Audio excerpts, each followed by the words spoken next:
Uh,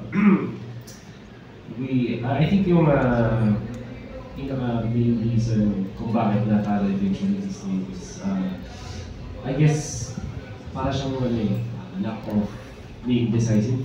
Para sa mga players namin. Especially kasi nakakala ko naman with its own.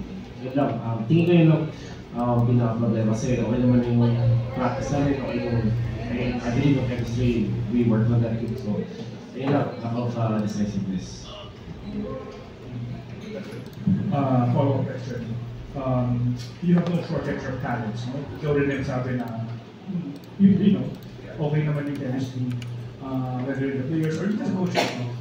But why do you think people are using it's already your second week, although it's too early? Yeah, that's true. Well, may mga times na nakikita namin na yung lack of experience ay nakikita tapos parang na-abuse siya ng mga teams na to are more experienced like what Echo did. For today, nakikita din namin yung what Light has been able to do for his team. So, I would put it dun sa, I would put it under the lack of tournament experience for us. At the same time, kung titignan din may mga veterans naman kami. Kaya lang, them playing together, hindi pa talaga ganun katagal. This time, we also tried to reach SDZYZ, which we know na matagal din na hindi kasama dun sa team namin. So that's another risk that we took. I'm not saying that he's a risk, but alam mo yun, parang we didn't have enough time for sure to develop the chemistry because we know that 1 month or less than 2 months is not gonna be enough. Pero we still took the gamble because we know that it can work. And we've seen it work sa mga practice sessions namin. Pinapagalan naman sa mismong I wanna hand over the mic to the players. Totoo ba yung, sa tingin niyo, totoo yung sinabi ni Coach na kulang kayo sa tournament na angas sa tournament?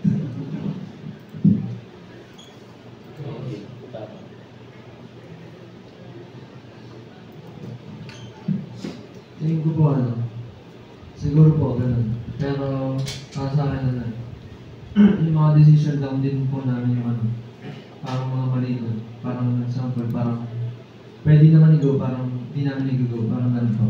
Parang yun, parang nagiging hindi siya matapang kasi parang yung decision namin hindi mabilis, parang ang bagal ng decision namin lagi sa game. So sabihin mo, true, may mga pagkukulang ka bang nakikita sa performance mo? Siguro po yung po yung parang mas di lang yung mga shot call. Parang mas lumakas yung loob ng mga kampi ko. Yun lang siguro. Ikaw bang track player? Hindi po. Si Jojo po, si Escalera. Pero yung mga, syempre po, yung mga kaya kong patayin, parang sinasabi ko na, pero hindi ko masyadong nalidiin. Kaya hindi masyadong napapakinggan yan. Yung lang po, pagiging mas maliin yung mga shot calls sa akin. Siguro.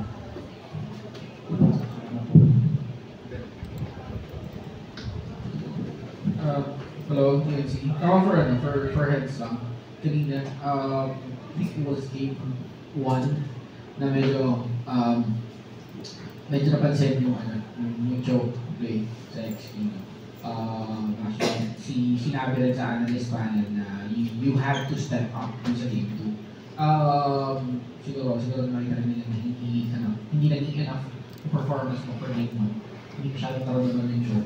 Is there anything na pumipigil sa'yo? Yung nakita mo parang nahirapan ka ba ng game 1? Kaya yung joke na wala masyadong set coming from you? Hindi naman po. Nagkakagulo-gulo lang po sa homes. Kaya po, hindi ko masyadong nakagawa ng play. Parang nag-disconnect po. So, parang base sa sagot mo, communication talaga. In-game communication talaga.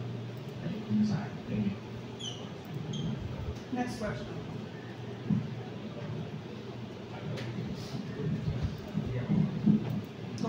Go.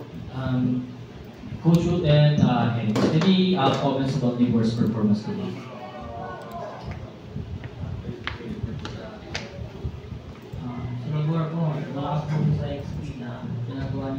Ayun. Same po ako, yung napansin ko naman kayo ni Bon, ano yung tasks niya in-game, parang na-check-checkan niya.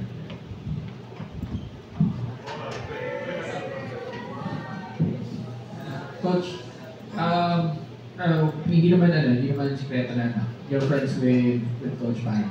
Yeah. Meron bang usap na nangyari? I mean, was there any form of communication before the match? Honestly, that's what I thought with almost all of the coaches. Kasi parang friends ko lahat nila, sila Daki.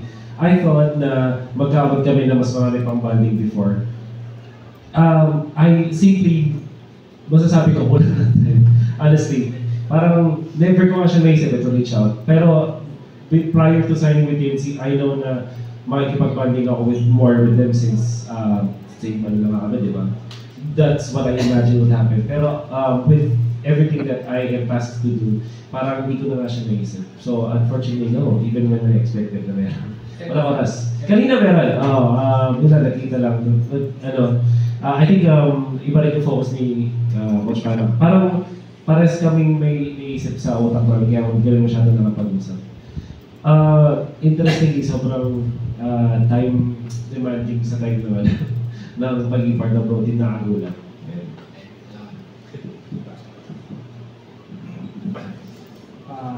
This is for you, Coach Tyson. When Coach, kasi when I was talking to two of the most winningest MPL teams, no? So Coach Rocky and then yung isa doon si Rada.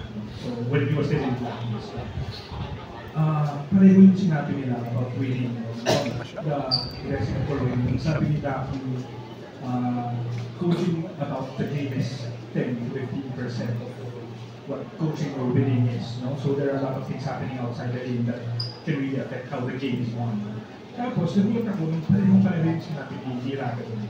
Sabi ni Rada, na-mention din niya nung pre-season press conference na a lot of what's happening, a lot of how a championship is won is won outside the game.